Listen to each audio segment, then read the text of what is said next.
get any access to Krishna whatsoever.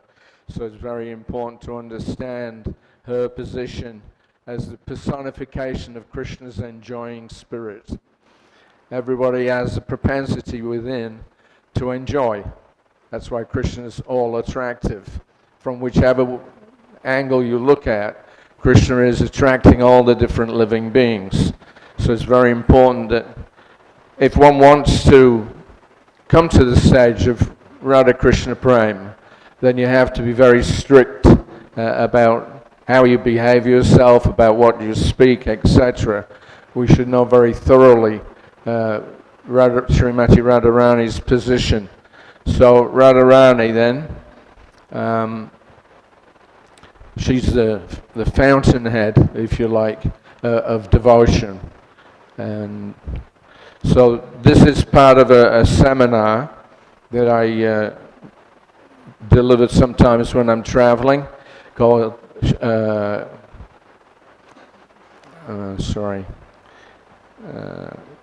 Prabhupada, The Living Bhagavatam.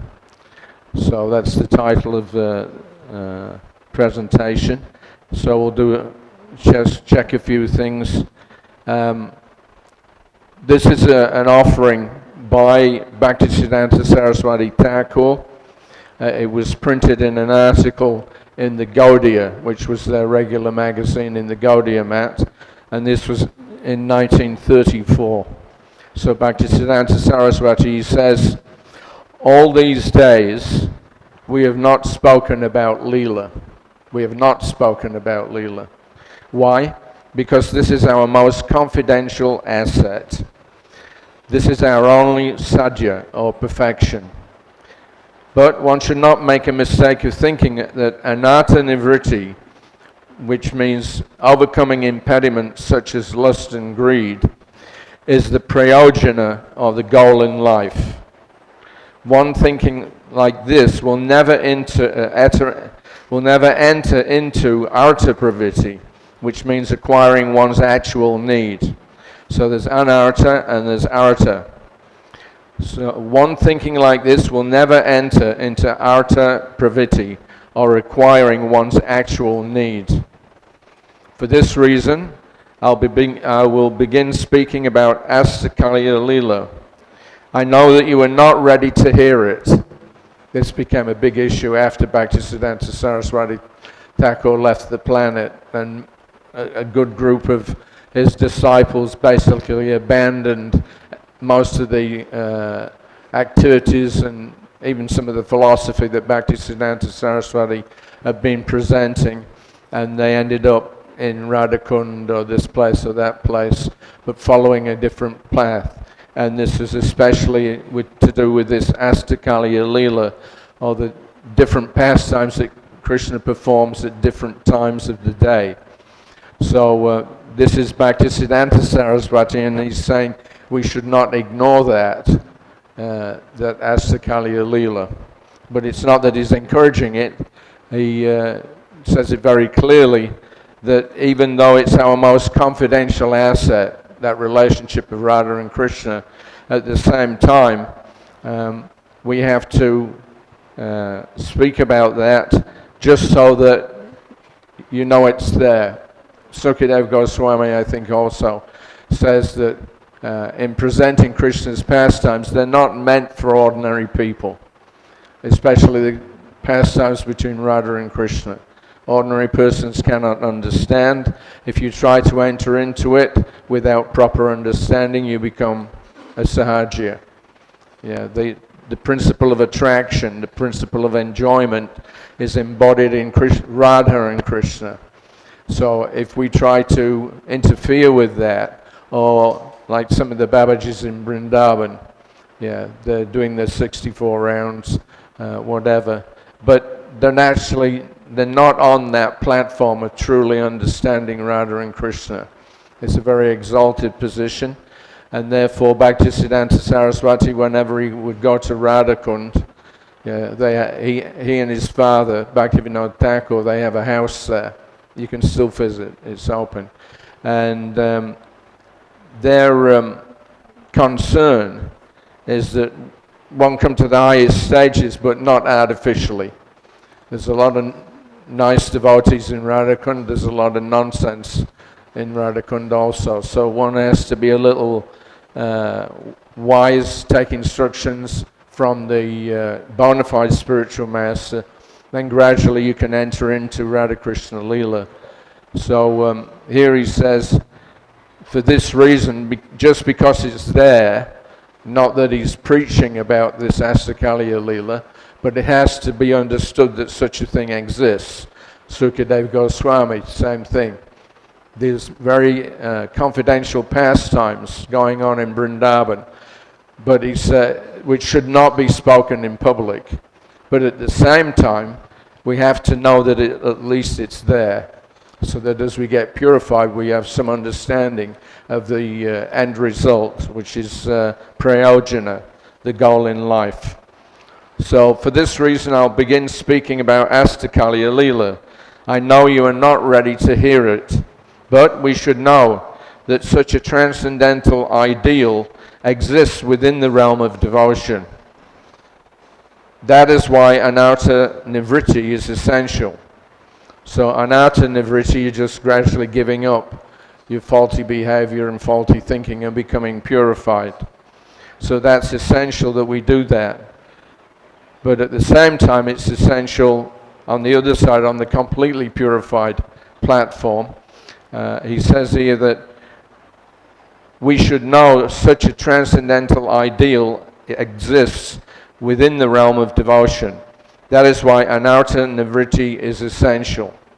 After the realm of anarta nivritti is arta nivritti, arta pravritti, pure conjugal service to Radha and Krishna. So this is the transcendental reality. If we do not know of this transcendental realm, then all of our efforts may end in nivisheshavad, impersonalism. So it's essential to know about the connection between Radha and Krishna, because if you misunderstand it or you don't know about it, you end up becoming a Mayavadi, basically. Lack of information about the transcendental Leela, that platform, then leads a person to become a Sahaja, a Mayavadi, somewhere off target. So do not let your day pass in trying for anarta nivritti. Arta pravritti is also necessary. Anarta nivritti is necessary until arta pravritti has started. When arta pravritti is present, then the anarta nivritti becomes unimportant. And the arta pravritti becomes prominent. So you can't, in other words, just jump ahead and say, no, I'm living in Vrindavan, I don't need anything else, you know, I'm liberated soul, etc. You have to give up the anarta nivrittis and take up the arta pravritti. That's the system. And as one becomes prominent, the other one, anarta nivritti, fades into the background. So we have to be very careful about not imitating pure devotees. There is a requirement in their behavior which leads to complete purification. But you can't pretend. You can't fake it. It has to be true. Otherwise, it leads to more and more problems.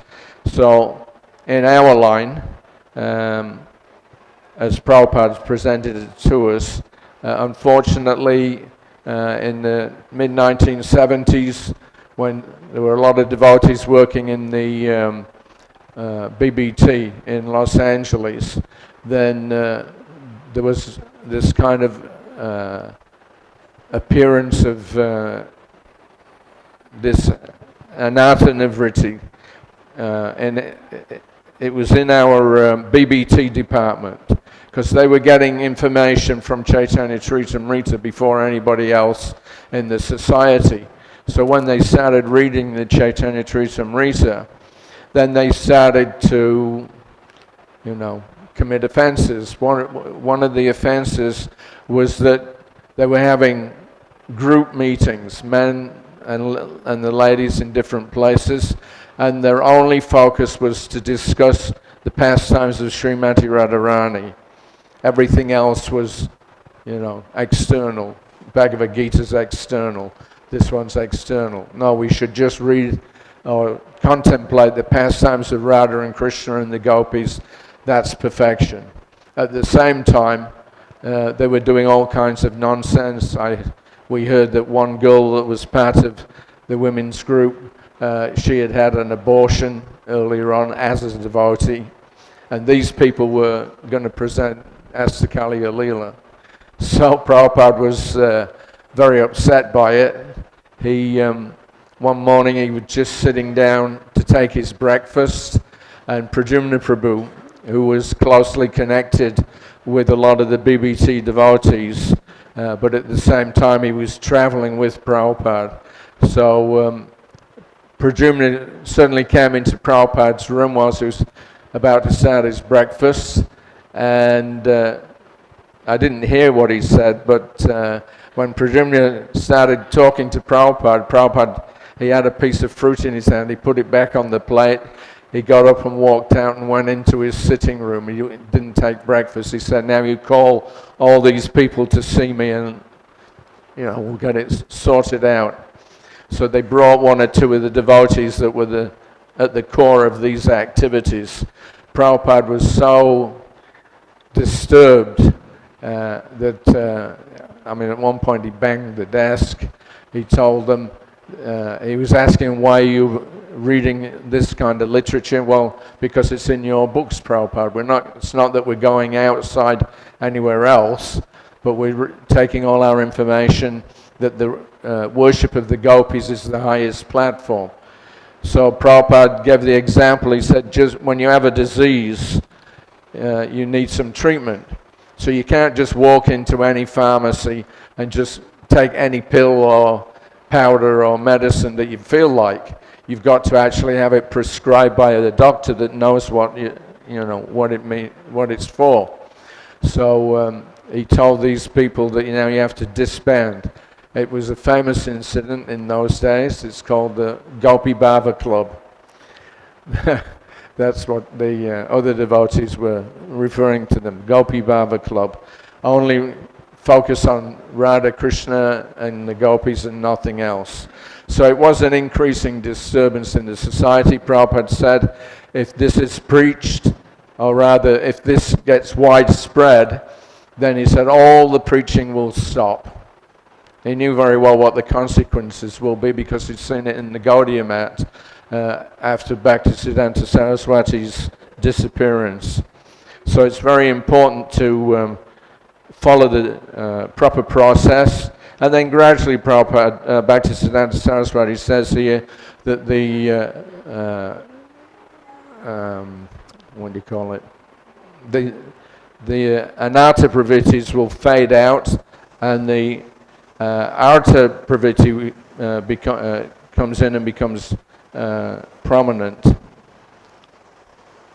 So he goes on, those who have chanted Hari Nam for 15 or 20 years should know such things. The beginners need not hear these topics or they will misunderstand. These topics are for the certain audiences but not for everyone. Also it is said, apana bhajanakata na kaibe jata jata. One should not reveal one's bhajan to others. If we disregard this instruction of our previous acharyas, then there may be a permanent fall from the realm of devotional service. So that's a pretty strong statement. We won't get to it today, but there was a whole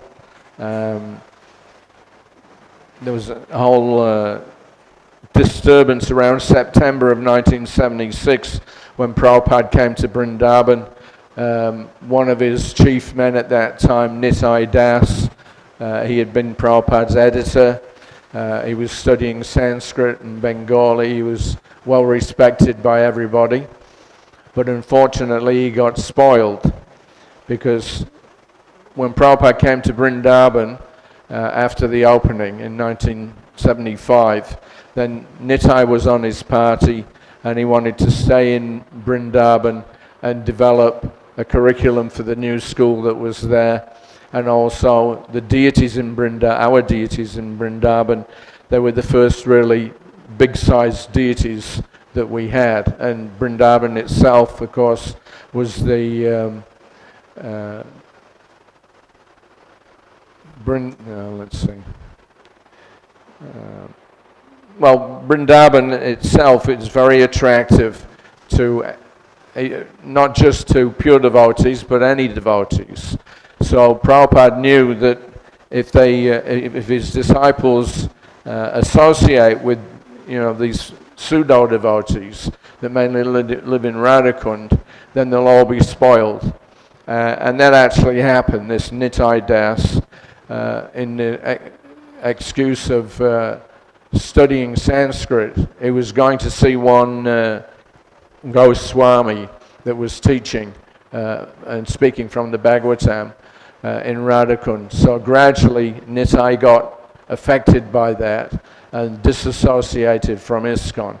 It's a long story, I won't go into all of it, but the poisonous effect was coming. And of course, many of these Babajis in Vrindavan, while claiming to be followers of Radharani, they were doing all kinds of nonsense. As Prabhupada said, smoking bidis and keeping 12 wives, and he's a Babaji. Oh, look, he's wearing a loincloth like Rupa Goswami. He's got his kanti mala like Rupa Goswami. But what are they doing? All nonsense. So Prabhupada had to deal with that. It wasn't just talk. There was actually this group in Los Angeles in the BBT. Some of them were going to Radhakund. They learn about the so-called Astakalya Leela, and then they would, transport that back to any ISKCON devotees that were gullible enough to believe them. Not just actually from ISKCON also. There was Lalit Prasad Thakur. He was the younger brother of Bhaktisiddhanta Saraswati Thakur. So in 1971-72, Prabhupada met with him again in 76 to try to get them to lease us some land on the property that they have at the birth site of Bhaktivinoda Thakur. So some devotees were going. Prabhupada himself went to see Lalit Prasad several times, so everybody thought it was okay. But when Prabhupada was not there, some devotees continued to go and see Lalit Prasad, and gradually they became spoiled. They got introduced to this 64 rounds. If you don't chant 64 rounds every day, you can't go back to Godhead. That was one of the seeds that they planted there. So there was one sannyasi, his name was Subal Swami. He was one of the first early devotees to come into ISKCON and to come to India. So in our library that we have in Calcutta, which the main part of which is actually, it was the Bagbazar Gaudiya Mat's library, then it was taken away. But in that library we found some letters, and 2 or 3 of them were from Lalit Prasad Thakur, and this boy Subal, he had been taking some instruction without telling Prabhupada about, how to do your bhajan properly. And I found one letter, I think from 1974, when Subal wrote to Lalit Prasad Thakur and told him that I've been following your instructions and chanting my 64 rounds every day. He said, but now it's becoming difficult because my guru, Bhaktivedanta Swami Prabhupada, he has sent me to Fiji to help with the preaching and the management there. So when I went there, I couldn't do my bhajan anymore. I couldn't get 64 rounds done because of all the management that had to be done. So he was asking for advice from Lalit Prasad how he could somehow or another, remain doing what Prabhupada wanted when he really wanted to do what they were suggesting. It's this Astakalya Leela. So Prabhupada had sent him to Fiji, but he lasted maybe a month or a couple of months, and then he gave the whole thing up. Eventually, he gave up his connection with Srila Prabhupada, and he started some, I guess, guruship thing of his own. So that's what happens. You get spoiled if you listen to an unbona fide source. As I say, I'm not going to go into all the details of it, but the end result was that Prabhupada's disciples, to some degree, due to our neophyte status, so they were going and seeing different Babajis, getting instructions for this and that. Prabhupada had to come in and really, put his foot down. So he said none of his disciples should go to Bhaktivinoda's birthplace. Otherwise you'd be spoiled like Subal and so many others. So, anyway, we just mentioned there that there's this anatta nivritti and praviti, outer praviti. So, in one of Prabhupada's purports in the Srimad Bhagavatam, 10th canto, chapter 2, verse 37, Prabhupada says that the word kriyasu, meaning by manual labor or by work, is important in this verse. One should engage in practical service to the Lord. In our Krishna consciousness movement, all of our activities are concentrated upon distributing Krishna literature. That's a quote that you can use in your... So, this is very important. One may approach any person and induce him to read Krishna literature so that in the future he may also become a devotee. Such activities are recommended in this verse. Kriyasu yas tvach charanaravindaya. Such activities will always remind the devotees of the lotus feet of the Lord. By fully concentrating on distributing books for Krishna, one is fully absorbed in Krishna, and this is samadhi. So if you want to get, the speed track into samadhi, go out and sell Prabhupada's books, and then you'll do it very easily. Because by selling books, I don't know if anybody here nowadays sells regularly, except, of course, some of our Mayapur devotees. But selling books, that was the mainstay of all of our activities in the early days. Yeah. And that was practically, you're out on Sankirtan, you take a little prasadam, you go to bed. That's your whole life.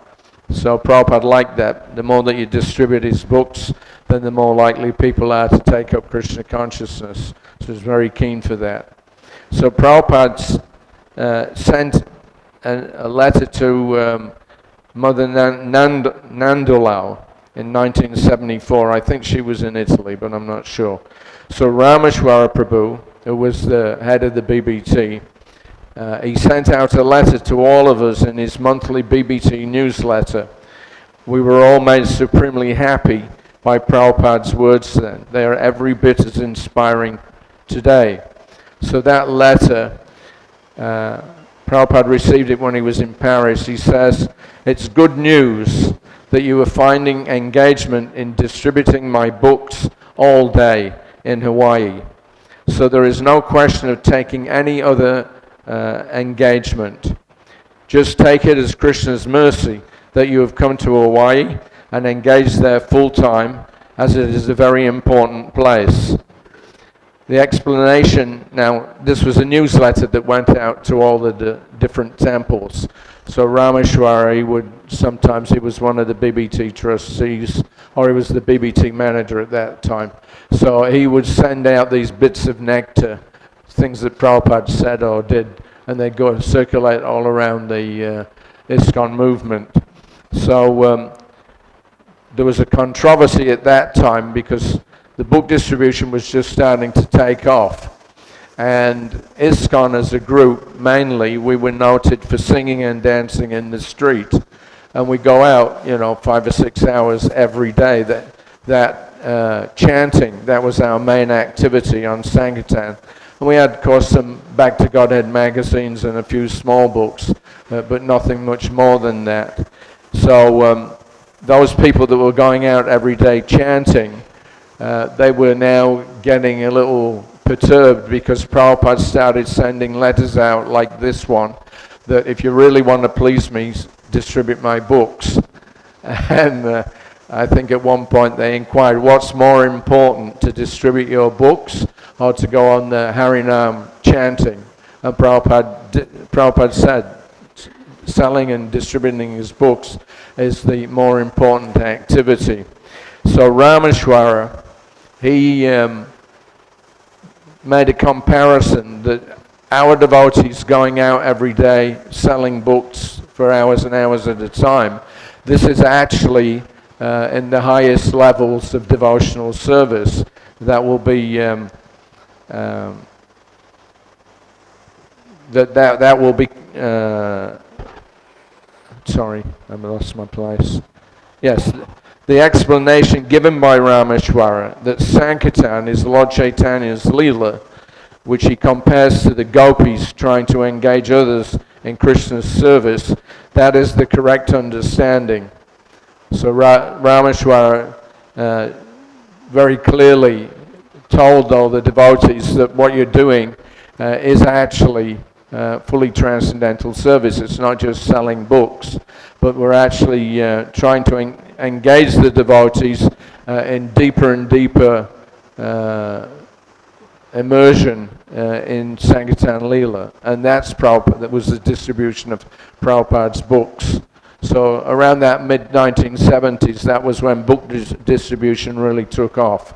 So sometimes people objected, no, we just wanted, go on Sankirtan and chant. But the book distribution obviously became our chief occupation. So Prabhupada was very keen on us to sell his books, obviously. So, okay, that's a little bit about book distribution. On September the 1st, 1976, Prabhupada arrived in New Delhi. We'd just been down in Hyderabad, Janmastami and Prabhupada's Vyasa Puja, and the devotees had installed some new deities there, and when Prabhupada left Hyderabad, he went up to Delhi, and from Delhi then he went to Vrindavan on September the 1st. So that was Radhastami Day.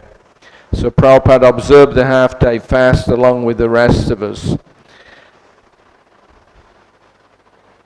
And one thing that he did when he left Hyderabad, we had the deities, all the pujas were performed by some South Indian brahmanas. Our devotees, Yasodanandan, Swami, Achyutananda, they had made friends with these, I suppose they were Gaudiya Vaishnavas. The leader of them his name was Sampat Kumar Bhattacharya. So they did all the pujas. Prabhupada was very happy with them.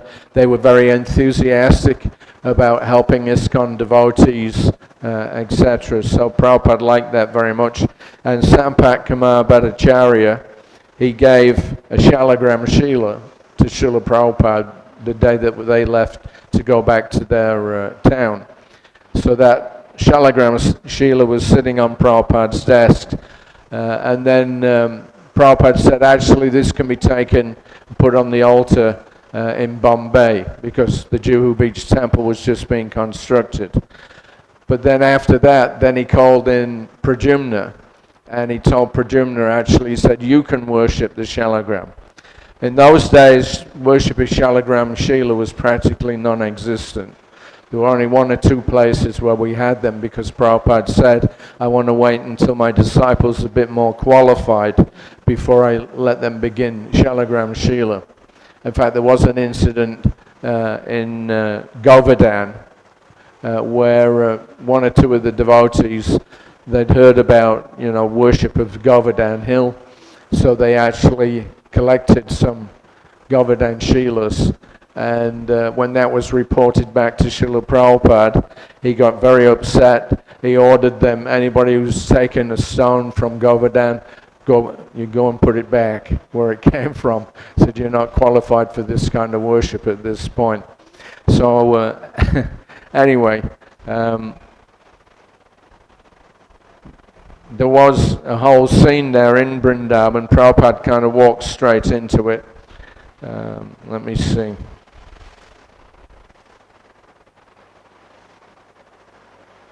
Well, I'll bring this up again in a minute. So anyway, Prabhupada arrived in Delhi, and it was Radhastami Day. Prabhupada also finished the 8th canto of the Bhagavatam on that particular day, and he wrote a note at the end of the 8th canto. He said, "This commentation has been finished in our New Delhi Center today, the 1st of September 1976, the day of Radhastami, by the grace of the Supreme Personality of Godhead and the Acharyas." Srila Narottam Das Thakur, he says, "Tandera Charana Sevi Bhakti Sanivas, Janami Janami Hoy Ayabilas." So I am attempting to present the Srimad Bhagavatam in the English language by the order of my spiritual master, Srila Bhaktisiddhanta Saraswati Thakur. And by his grace, the work of translation is gradually progressing. And the European and American devotees who have joined the Krishna consciousness movement are helping me considerably. Thus we have expectations of finishing the great task before my passing away. All glories to Sri Guru and Gauranga. So at the end of the walk on Radhastami there, Prabhupada stopped, and then he told us, he said, actually, after he completes the 9th canto, because he's just beginning the 9th canto, when he finishes the 9th canto, he said he may skip the 10th canto and go directly to the 11th and 12th cantos, and then go back to the 10th, because he's already done the 10th canto and he's summary studied the book Krishna. So that was something that we also, somebody criticized, that we're not doing, let me say, this is some comments we heard after Prabhupada's disappearance, that Prabhupada was working on the 10th canto, and then he stopped and left the planet. And that work that he was doing went up as far as about chapter 30 or something, Gopi Leelas, that subject matter. So some of our critics were saying, well, Prabhupada never translated the 10th canto because his disciples weren't qualified to hear it. So this was one criticism. But actually, Prabhupada translated the Krishna book many years before it came out in this format. He did a summary study. So if anybody ever brings this point up that Prabhupada never translated the 10th canto because his disciples weren't qualified to hear it, this is the answer. That Prabhupada, it was one of the first things that Prabhupada translated, and it was published as the Krishna book.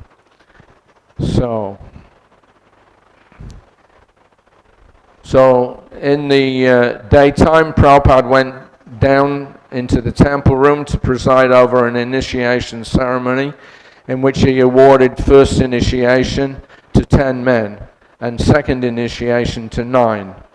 All of them mainly boys from Lokanath Swami's Bullock Cart Sankirtan party. So although they were enthusiastic in Kirtan, it was apparent that they are raw recruits and they need a lot of training. So the yajna was held in the cramped temple room, and Prabhupada had to twice tell them when they came forward to get their beads and names not to touch the sacrificial paraphernalia with their feet or step over it. It was a tiny little place. They had the fire pit there, and it was a little difficult maneuvering, and twice a couple of these boys actually stepped on some of the paraphernalia. Prabhupada noticed it immediately, because Prabhupada never missed anything. He saw everything that was going on. So whilst, when the program started, when we first arrived, Pradyumna was with us, and we moved Prabhupada into his rooms. Pradyumna was staying with the servants. That was myself, and I think Jagadish was the secretary at that time. And let's see, they were in the middle of the fire yajna, and Prabhupada, I saw, he was looking this way and looking that way, and I was wondering what's going on. And Prabhupada then called me over, and the full kirtan was going on, so Prabhupada had to practically shout in my ear that he said, "Where is Pradyumna?" So I said, "I don't know, Srila Prabhupada." So he said, "Go and find him." So I looked around the temple. Pradyumna was upstairs. He'd gotten his new Shalagram Shila that Prabhupada had personally given to him the week before, and he was doing his puja. And so I went back down. I told Srila Prabhupada that Pradyumna's doing his puja, Srila Prabhupada. Prabhupada got really angry. This is right in the middle of the ceremony. He got really angry. He said, "Tell the nonsense. First Guru Puja, then other puja. Tell the nonsense." So I went and told Pradyumna. He immediately put everything down and came down into the temple room. So it was quite funny. Anyway, so we had some pandal that was done there. On Radhastami, and then by that time, of course, Pradyumna was attending because he was the one that used to do all the yajnas. He would, chant the mantras, put the flames, etc. So on Prabhupada's request, Pradyumna Prabhu gave a very good lecture on the 10 offences to be avoided while chanting. Once or twice during Pradyumna's lecture, Prabhupada injected some small points of his own. At the conclusion, Prabhupada returned upstairs and left Pradyumna to conduct the fire sacrifice on his behalf. And afterwards we enjoyed a feast in honor of Srimati Radharani. So, one of Srimati Radharani's main services is to cook for Krishna. That goes on every day in Mother Jasoda's house, Radharani.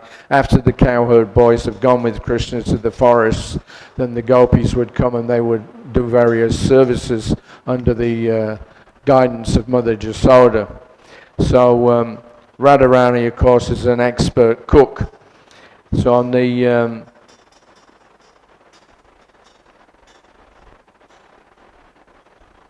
let's see.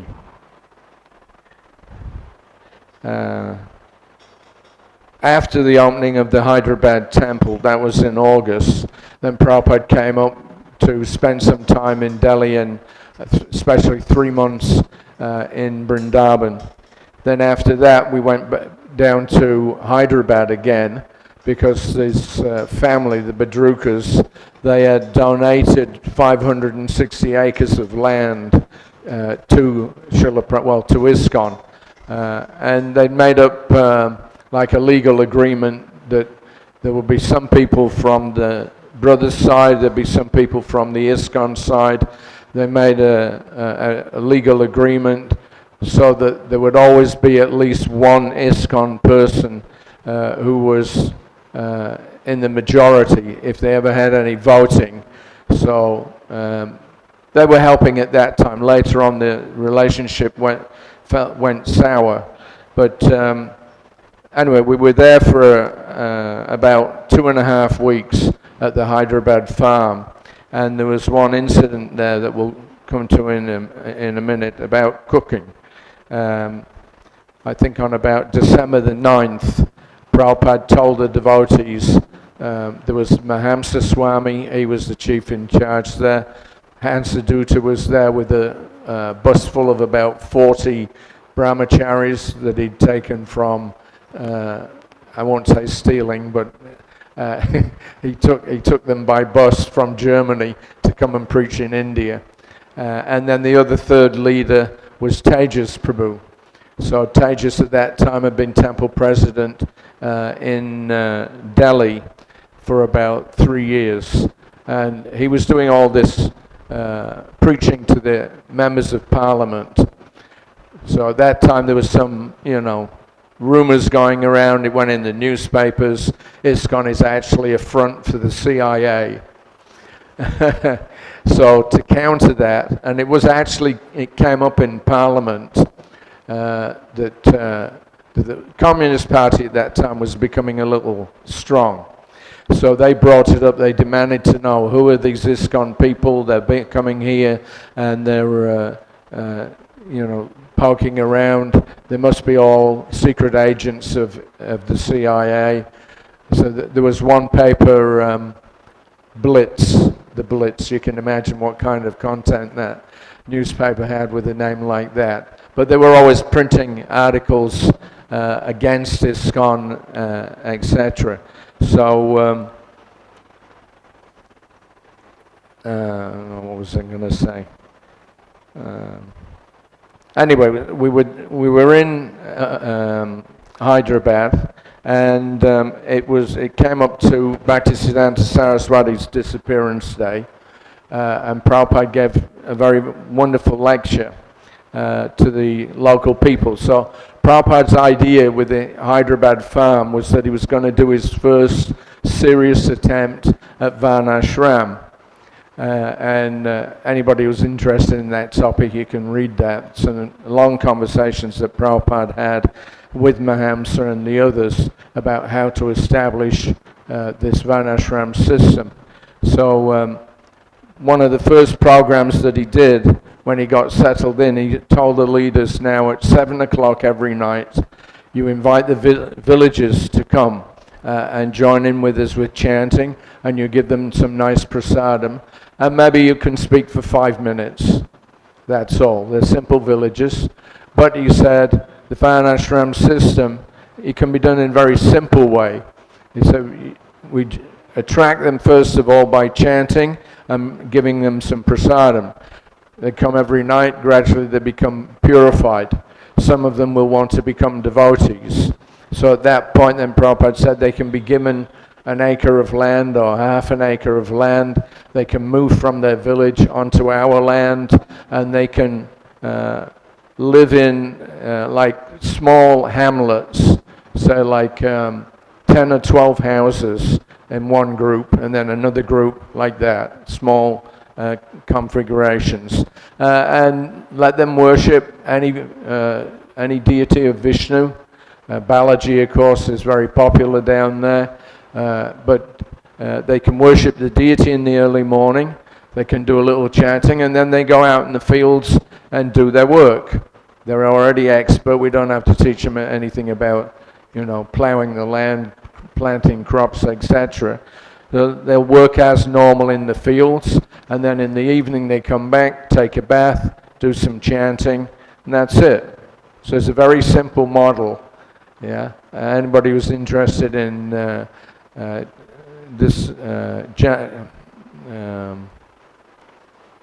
Varnashram system, you can read those conversations that we had with Prabhupada in mid-December 76. So anyway, the first night the program went very well. There was a lot of villagers that came. Hansadutta's men were there. Prabhupada in the morning and afternoon, he had seen these devotees just kind of hanging out. They weren't doing anything because nobody spoke English from both sides. Most of the Indian devotees couldn't speak English, and a lot of the German ones couldn't either, so they weren't doing anything. They were just kind of hanging around. Prabhupada came out of his room and he saw, what's this, you're not engaged? He said, go out and preach. So they got on their buses, they went around the local district, they were distributing a little prasadam and chanting, and then advertising that you can come to the ISKCON land and join in with the kirtan. So they did that. The first night about 150 people came, so Prabhupada was encouraged. The next night, about halfway through the program, Prabhupada had decided to stay in his quarters, and about 7 o'clock or something, he rang the buzzer. So I went into his room, and Prabhupada said, "What are they serving for prasadam?" And nobody had mentioned anything to him. But Prabhupada, as I say, he had this knack of knowing what was going on, without anybody having to tell him. So he called me in, and he said, "What are they serving for prasadam?" So I said, "I don't know, Srila Prabhupada." He said, "Find out." So I wandered around, and I saw all these villages with leaf plates, and they had this clumps of rice. That was it, just boiled rice, but hard and in chunks. It was impossible to eat. So all the villagers were throwing, they get their rice and throwing it on the ground. And then I saw a dog come up, and the dog was sniffing around the so-called prasadam, and he walked off also. Even the dogs weren't eating it. So I came back and I told Prabhupada what was going on. Oh, there's one other thing. I decided to check the kitchen out. So that was behind some farm buildings. I went round the back, and there's this fellow there. He's got his mustache. He's got this big, scraper that they use for making khichdi and boiling rice, the huge steel pots. So he was, cooking away, and one of the devotees told me that I saw this fellow scooping off all the good rice from the top and, putting it to one side to take home for his family. And then the other prasadam that was inedible, then they were offering that to go on its eye. So I went back and I told everything to Srila Prabhupada, what was going on. He was absolutely furious. I mean, really, really angry. He called for Tejas, he called for Mahamsa, who wasn't there, he was in the city, and Hansaduta, and Jagadish also. Basically, Prabhupada just slammed them for not, taking the time and trouble to see what was going on right under their nose. And this cook, as it turned out, he was the sweeper. In India, what the sweeper is. They get the lowest kind of jobs. So this guy that was cooking, he was actually, I'd seen him sweeping everything in the toilets and everything in the early morning. And now Mahamsa's got him cooking, for the devotees and the deities. So Prabhupada was, beside himself. He was so angry.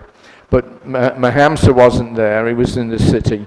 It was getting late, so Prabhupada, he left a word that now when Mahamsa comes, I want to see him first thing in the morning. So he arrived about 11 o'clock at night. He went straight to bed. And in the early morning, Prabhupada called the leaders into his room.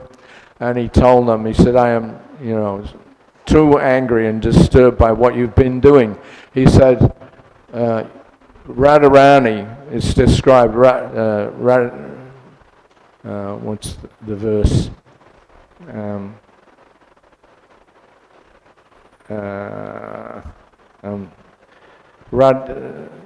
What's that verse? Radharani's cooking and doing service for Krishna. All right, anyway. Prabhupada quoted this verse that Srimati Radharani is personally cooking for Krishna. And he told Mahamsa, he said, "And you have engaged a sweeper." He said that means that after 7 years, he'd been a devotee for about 7 years. Prabhupada told him, he said, that means after 7 years, then you still don't know what the standard is as a brahmana. So he was very, very angry. with Mahamsa.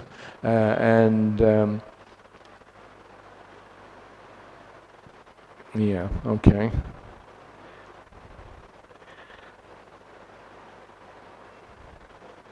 Well, let me see, I got this down here.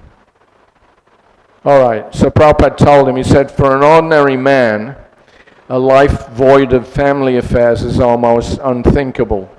So Prahlad Maharaj's instructions to develop detachment from worldly affairs are very difficult to appreciate, except by those with a very broad understanding and a genuine desire to seek out the real meaning of life. So Prabhupada explained that the process is very painless, because by simply directing the inherent tendency to form bonds back towards Krishna. Prabhupada said this is the bhakti process. Not that we have to become a separate attachment, it simply has to be cleansed. So that is described in the Narada Pancharatna. The consciousness is there, attachment is there, but it is being covered by so many designations, just like we've got a feeling for raising children. So attachment, that is attachment. So what is Mother Yasoda doing? She is attached to Krishna, that is Vrindavan. The same thing in other places. Vrindavan life means all attachment to Krishna. Mother Yasoda is attached to Krishna, Nanda Maharaj is attached to Krishna, the cowherd boys are attached to Krishna, the cows and calves are attached to Krishna, Radharani is attached to Krishna, the trees are attached to Krishna, the flowers are attached to Krishna, the water is attached to Krishna. This is Vrindavan. Nice. So he said, Vrindavan means that the central attachment is Krishna. So if you can create that central attachment for Krishna, that is Vrindavan. That is Vrindavan. So then you can create Vrindavan anywhere, any family, any society, any country. Just make a point of attachment, Krishna, and that is Vrindavan. That is required, and that is the Krishna consciousness movement. Okay, we're running out of time here. There's one other quote I wanted to give you. All right, just one last story. So Prabhupada was giving a Srimad Bhagavatam class in Vrindavan, and he was describing pure devotion. Means that we do not attempt to take benefit from Krishna, but simply try to give benefit to Krishna. This is pure devotion. So to illustrate this point, Prabhupada told us, he said, perhaps you know that once upon a time, Rupa Goswami desired that if somehow or another I could get some nice foodstuffs, I would invite Srila Sanatana Goswami to come and cook such nice food. So he had a desire like that.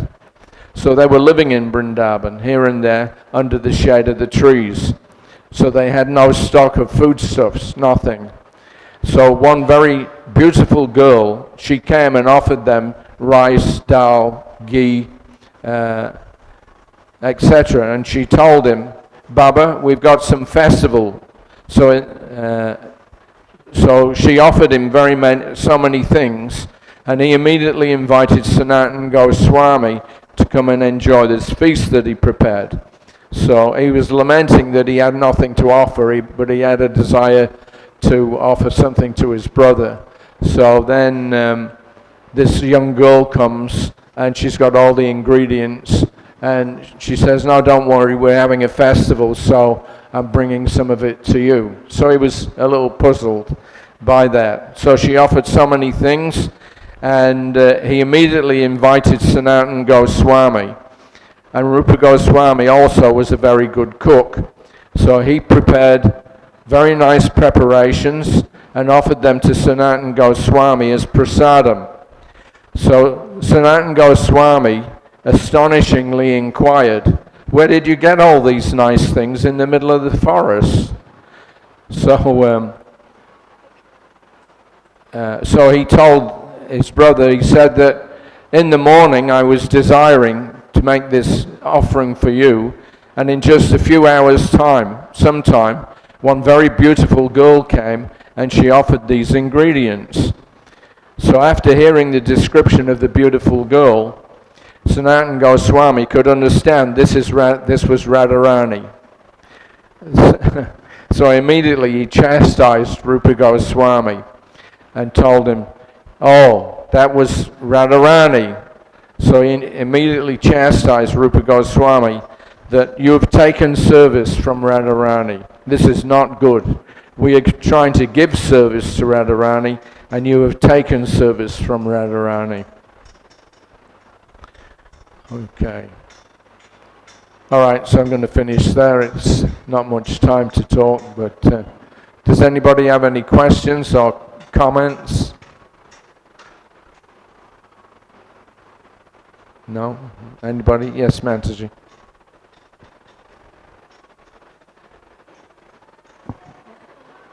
I can't hear a thing.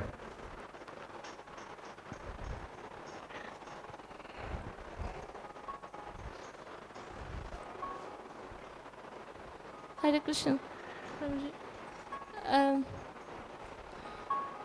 You said that devotional service is to be attached to Krishna, and Vrindavan will create when we are attached to Krishna.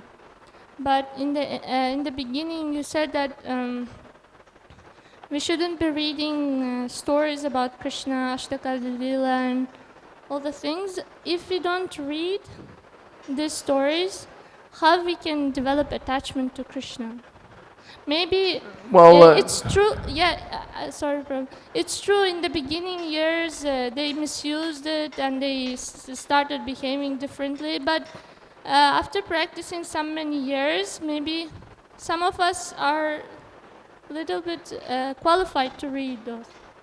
Well, first of all, a devotee never thinks that he's qualified.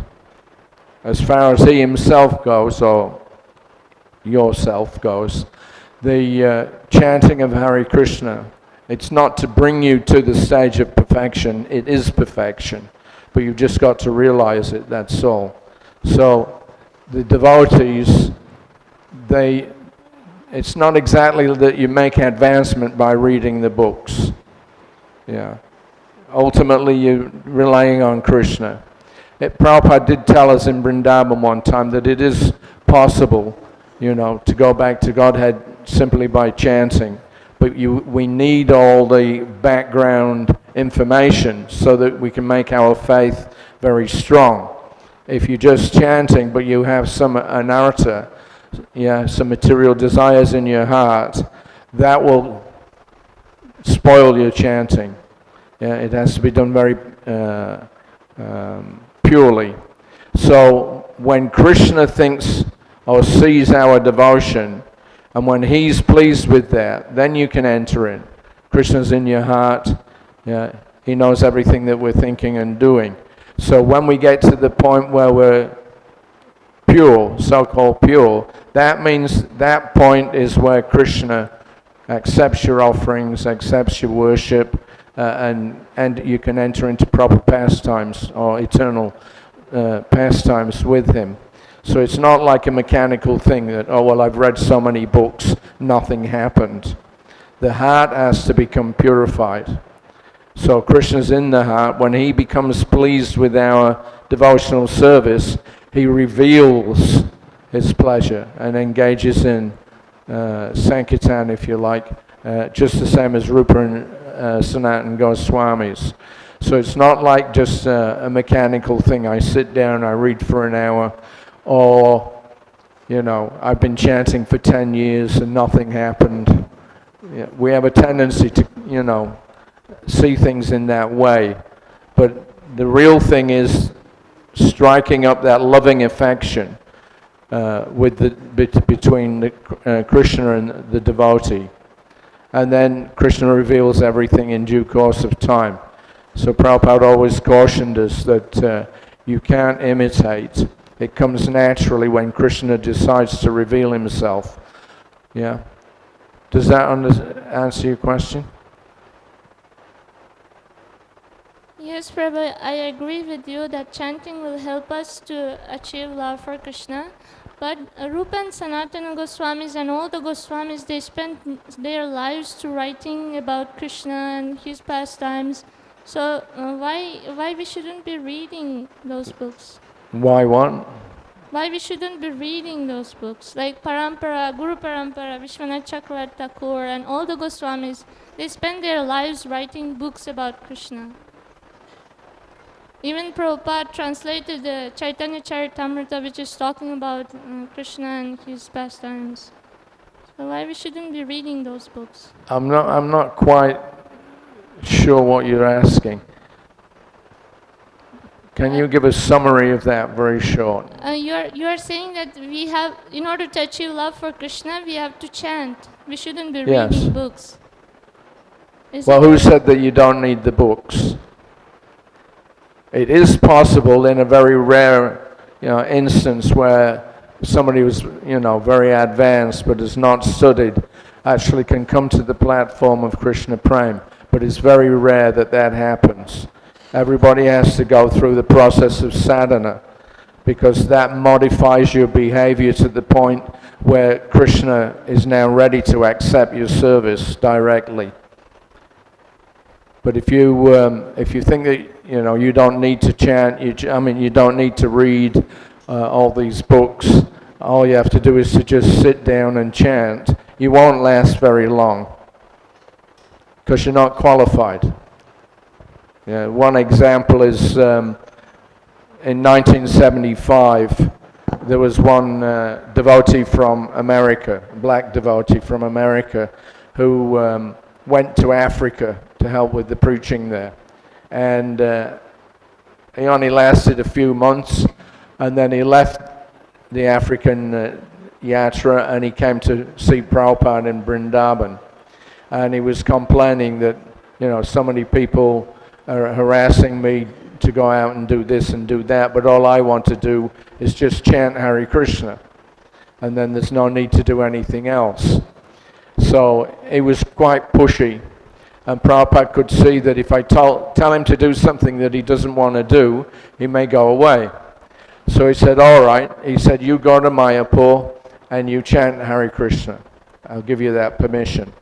So he came here, I guess around October of 76 maybe, and no, 75. And then at the beginning of 76, January, Prabhupada arrived here in Mayapur. So after he got settled in, he asked, so where is our Shama? Where is he? Where's he staying? So the devotees told Prabhupada that he's living at the Goshala. Now in those days the Goshala was a little brick hut and there was a banana grove or something next to it. So he had gone over there to avoid all the devotees, and they said that he was chanting 150 rounds a day and he was only eating the remnants of the foodstuffs of the other devotees. So that was his entire engagement, 150 rounds a day. Not easy to do. But yet when Prabhupada arrived after a few days and he asked, so where is our Shama? He's out in the, in the Goshala. So somebody, I don't know whether Prabhupada sent for him or somebody sent him over. So then Prabhupada asked him, what are you doing? And then he explained to him, he's chanting 150 rounds a day. And Prabhupada, he wasn't angry, but he told him, he said, you're not qualified to do this Nirjana Bhajan. Yeah. So I think the first time he met with Prabhupada in Mayapur, he told him what his program was. And then the second, that was it. Sharma came to see Prabhupada. It wasn't enough for him to stay out at the Goshala. He wanted to build a hut in a tree. So he wanted to build a tree house so that he could stay aloof from everybody. He said, otherwise people are coming and want to talk with me, and I don't want to talk with them, I just want to chant. So Prabhupada said, no, he said, this desire, you want to live like a monkey up in a tree? He said, this is not good. So he went back to his place at the Gaushala. A couple of weeks later, there were more devotees arriving, getting ready for the Mayapur festival. So again, Sharma came to see Prabhupada, and he said, now I'm getting too disturbed again, so I want to go to Radha Kunda. Yeah? So Prabhupada shook his head. He said, that means you were restless. He said, you're not fit for doing Nirjana Bhajan. You should just chant and do some service. Yeah. Otherwise, he said, your spiritual life will be spoiled. So he developed a kind of standoffish mentality with the other devotees. He didn't like mixing with them. He was keeping himself aloof. So anyway, Prabhupada advised him, you should go back to Africa, do some practical preaching, and do some service like that. So after a couple of hours, he came back and told Prabhupada, all right, I'm going to go to Africa again as you desire. So that was February, and then in September, Prabhupada received a letter from Sharma, and basically the same problem. He just wanted to chant, and all the other devotees were telling him you should do something practical for pleasing Prabhupada. So he wrote this long letter that I only want to do my bhajan in Vrindavan, I don't want to do anything else. He had so many reasons. So Prabhupada told him, he said, it's not possible for you to chant 3 lakhs of names a day as Haridas Thakur was doing. He said he was so fixed in his meditation and sadhana, there was a giant snake that was living in the cave with him, and he hardly noticed it. But because some of the villagers would come and take advice from him sometimes, they were afraid to go in there because the snake was there. So from within, Lord Vishnu instructed the snake, this is causing a problem, go and live somewhere else. So apparently on its own volition, the snake went off, and then the villagers were able to come in. But the point is that you can't chant that many rounds if you're a neophyte, as we are. Yeah, what will happen is that you'll chant for some time and then you'll go away. I mentioned about Subal. He was doing the same thing from Lalit Prasad. If you don't chant 64 rounds, you can't go back to Godhead. So Prabhupada said very clearly that you can go back to Godhead in one lifetime if you please Krishna properly. So Prabhupada gave us sadhana, but he never said that you should sit and chant alone and, as Prabhupada said, make an advertisement that now I'm a big Vaishnav. Yeah. So the main point is to follow the instructions of senior devotees. Don't, make some confabulation or twist the words around. Do your rounds, what you can do, 16 rounds at least, and do some active service. Then Krishna will be pleased. So it's really, it's an internal transformation that brings a person up to the point of pure devotional service. But if you try and do it without without following the proper activities, sadhana bhakti, it won't work. You can't jump ahead. Yeah, you have to let things develop naturally between you and Krishna. Is that all right? Okay. All right. It's late. Thank you all very much. Srila Prabhupada ki jai.